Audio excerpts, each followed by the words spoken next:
Hi everyone, and welcome back to the Brick Rods. Thanks for joining us for another Minifigure Monday. If you like minifigures, don't forget to check out our Minifigure Mondays playlist.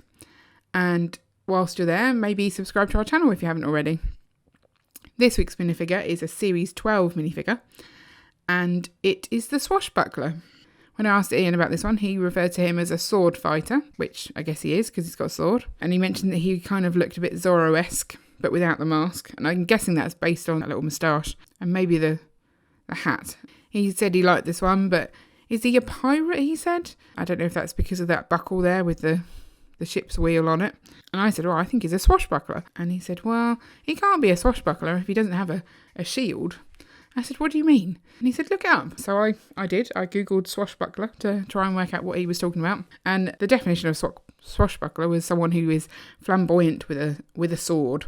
So I thought, what is Ian talking about?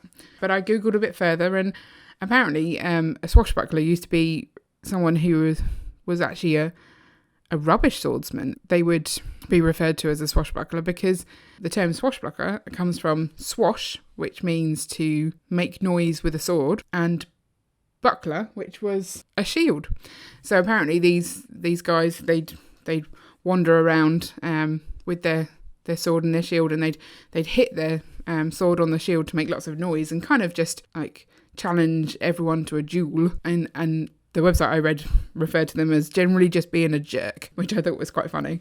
So people would call them swashbucklers. They weren't great. But then movies and things kind of made swashbucklers slightly more interesting and more of a character that people liked. So they've definitely changed through the ages, and clearly Ian knows more about them than I realised.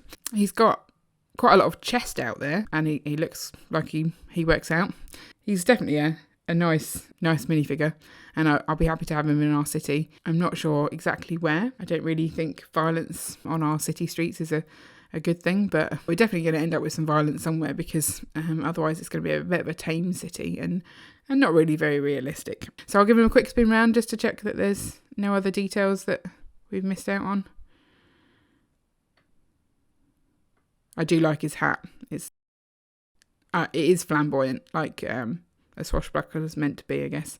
And some good detailing on the back to sort of make his shirt look one of those oversized shirts, which you'd expect from a swashbuckler, the sort of baggier shirts. I guess that's from the fact that it doesn't do up, so it's not kind of hugging round you. Lets the air in a bit more. So yeah, where can we put him? I think maybe let's refer to him as an old style swashbuckler, essentially someone walking down the street just challenging people to a duel like a jerk. Why not? As I've looked that up now and know that, I think he's going to be making trouble, and he has kind of got a bit of a troublemaker face, hasn't he? A bit sort of smarmy and full of himself. So I think that would make sense. So what do you think of the swashbuckler? Where would you put him in your city? Let me know in the comments below. And don't forget to like and subscribe so you never miss an update. See you later.